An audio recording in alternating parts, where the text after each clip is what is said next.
So yan, good morning mga ka-PJ. Ang oras natin ay alas 3:05 na ng madaling araw, no? At maaga tayo lumabas ngayon.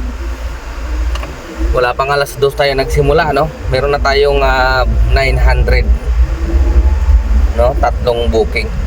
Nandito tayo ngayon sa Newport dahil nakapag hatid tayo dyan sa Terminal 3. So tulad ng dati, nilive natin, mahaba ang pila, pang 163. Ano pa lang tayo ng pasayro dito sa labas. Okay, so ikutan natin tong Newport, no? At kumusta kayo kahapon? Wala na, hindi na ako nakalabas kahapon.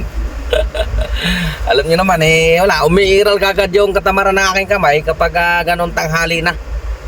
At least nabawasan na yung ating alalahanin. Kasi nag-alala din ako doon nung may lumabas na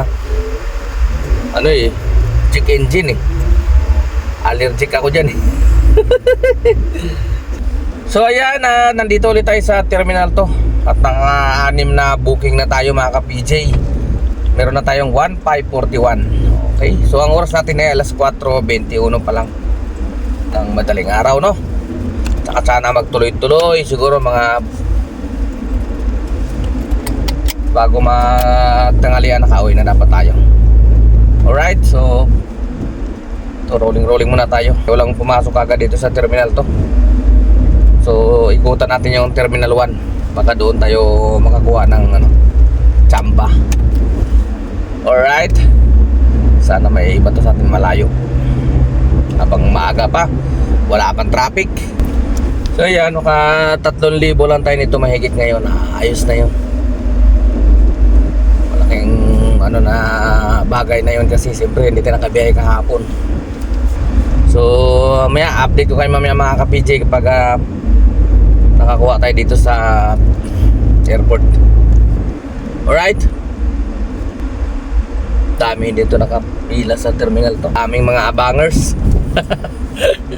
Ang daming mga abangers no? Iba nakatulog na sa kakaantay. Mahirap dyan. Tapos mamaya pag gising mo may kumatok na sa'yo. Sir, patingin mo na ng lisensya, sir. Sir, patingin mo na ng lisensya, sir. Iyak ka talaga. Iniikat pa naman yan dyan. Hindi talaga papatawad. Bihira magpatawad din dyan Tigitan ka talaga dyan. So mamaya ulit mga ka-PJ. So ayan mga ka-PJ, nakakuha tayo dito sa sa Terminal 1 arrival A7 papunta ng Don Bosco, Parañaque. 229 lang. 6-seater. Sige. Banat. Yan, so nandito tayo ngayon sa Ayala. Mag-alas 6 na. Takbo tayo, One Ayala. Baka ba tayo matsambahan dito? Kuding tayo. Wala, may pumasok doon sa sa may Don Bosco, Parañaque. Papunta dito buti na lang nagpa-skyway. Alanganin talaga nag-apply muna ako. Baka may pumasok dito Mabutan tayo ng coding. Ito na lang tayo, Idsa na lang tayo para mas maluwag yung area natin dito, Quezon City, para makaiwas na tayo dito sa Makati kay coding na. Ayan na, nakaalis na tayo dito. Alright, so gagawin ko ngayon, mag-city lang ako papunta doon sa amin. Ngayon, pag may mga pumasok na opportunity at hindi naman pabalik ng Makati, kukunin natin para makaabot man lang tayo ng alas 11 o alas 10, di ba? Sayang din. Kaya city ko to para hindi masakit pagka may pumasok na booking. Kumbaga opportunity lang kasi yun kung sakaling bibigyan tayo ng hindi papunta doon sa ating city, di ba? So city natin papunta doon sa amin. Yun ang gagawin natin, no? Para hindi tayo mapalo ni Lolo. Alright, so ang oras natin ay alas 5:39 na, no? At naka 2051 na tayo. Pwede. Pangarap lang naman natin pag naka 3,000 uwi na. Alright, nandito tayo ngayon. Idsa Guadalupe. Wala pang pumapasok sa ating seat D. Mga pasahero ngayon, Pamakati, BGC. Eh, pag tinanggal natin sa seat D ngayon, tapos nilagay natin sa normal na online, sigurado may pasahero na yan papuntang Makati sa BGC, Pasay. Alright, so mamaya ulit mga ka-PJ. Uy, di ba may pangarap ka? Ayaw mo maging driver habang buhay? Kaya halika na, tara na, bumiyahe na tayo. Paano ka magiging operator niyan kung hindi ka magsisipag? Puro ka tulog, puro ka tambay. Halika na, mag-grabber tayo. Ito may pumasok na sa aking sa aking set destination, pero ang pumasok ay opportunity lang. So pick up dito sa may Mandaluyong, papunta doon sa Ortigas. Alright, so papunta ng pick up dito sa Dansalan Garden, papunta ng Pearl Plaza, Pearl Drive, Ortigas Center, Starbucks. So tara na, halika na, huwag ka nang magpakaang-kaang dyan. Kundi lusion ko na imong kigol. Malusi ko na imong kigol. Pag luya-luya na, halika na dire, halika na, bravo na tayo. Tas-tas ng pangarap mo, tapos di ka magsisipag. Morning sir, pick up lang sir. Sa wala nakalagay. Dansalan lang nakalagay. Unang building sir. Okay, thank you.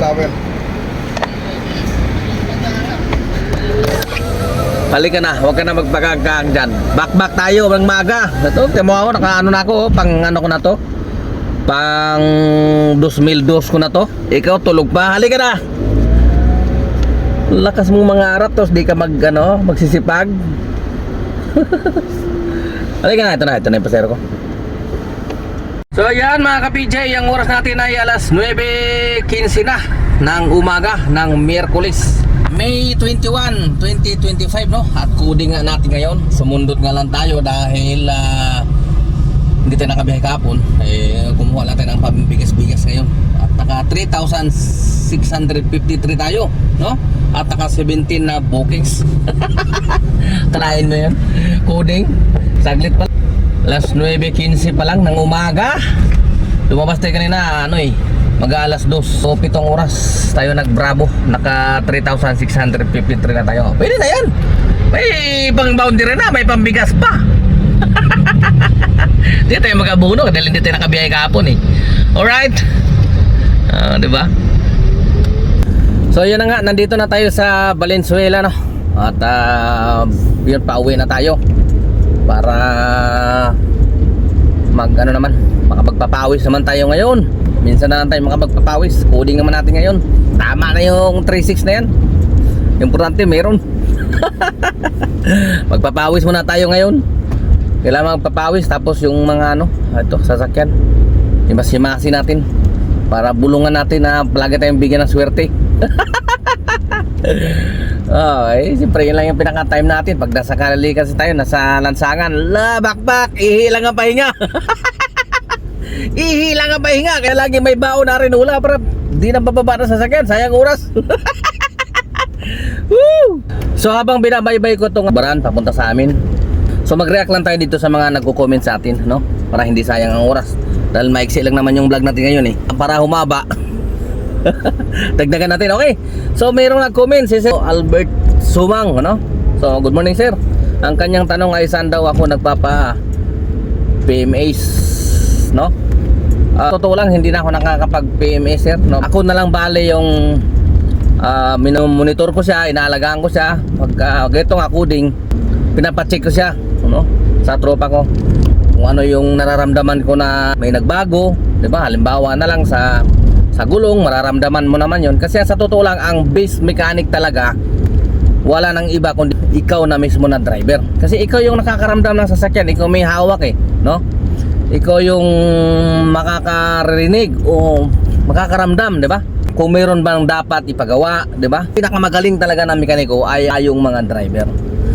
Kasi yung mga mekaniko naman, siyempre gagawin lang naman nila yung pinapagawa natin. Siyempre, kailangan tayong driver may alam din tayo, no? Kasi paano ka pupunta doon sa mekaniko, huhulaan pa niya, Di ba? Papagawa ka. Boss, pagawa nito. Sasabihin ng mekaniko ano ipapagawa mo.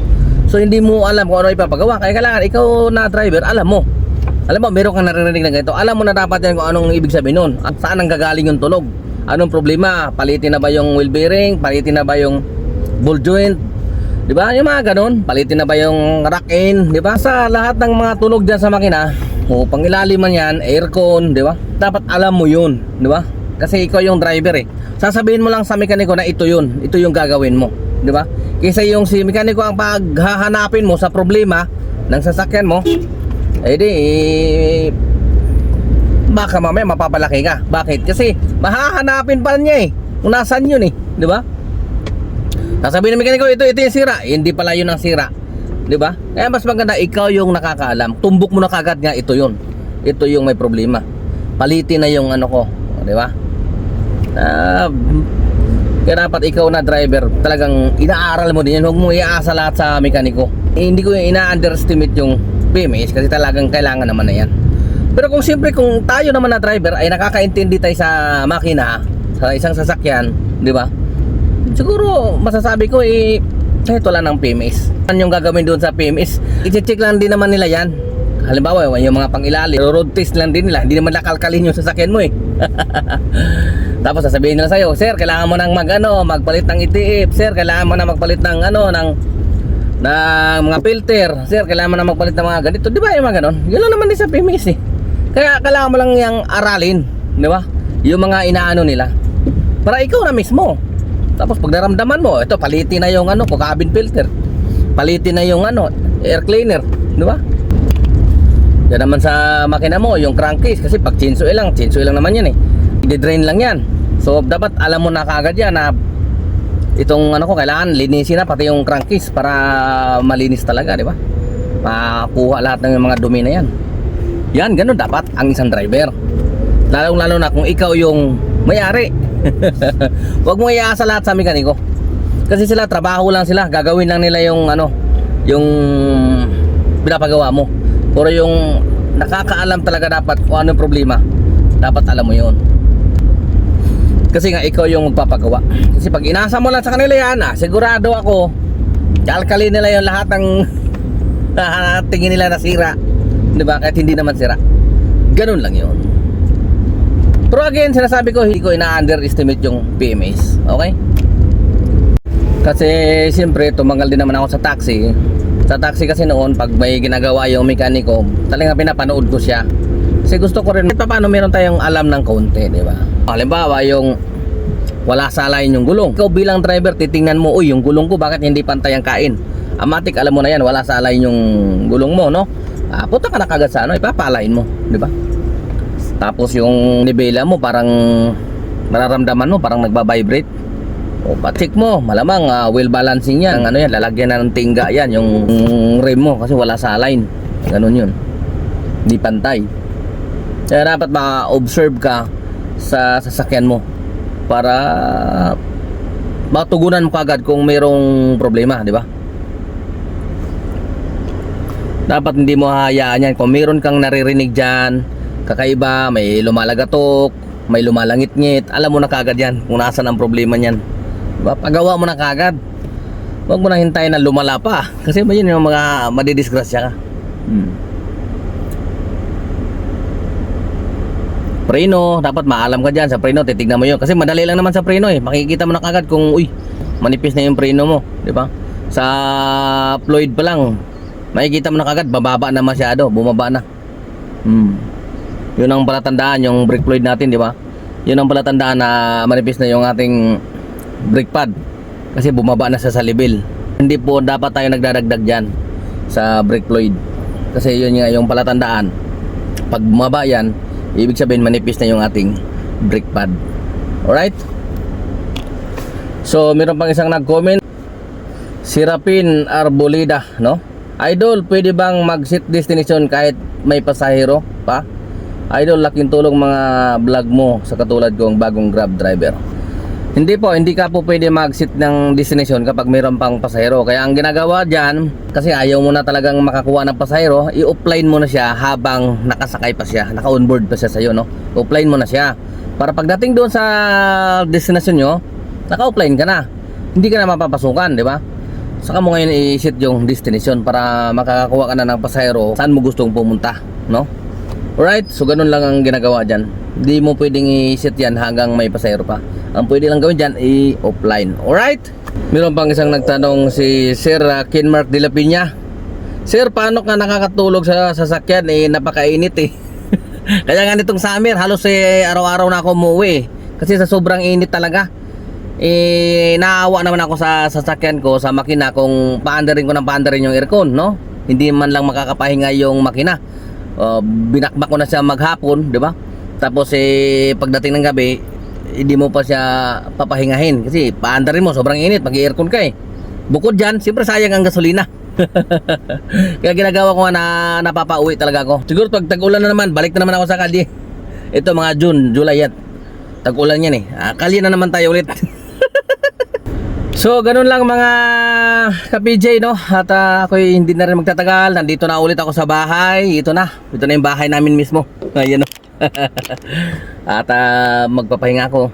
Ay hindi pala ako magpapahinga kasi galing ako sa tulog eh.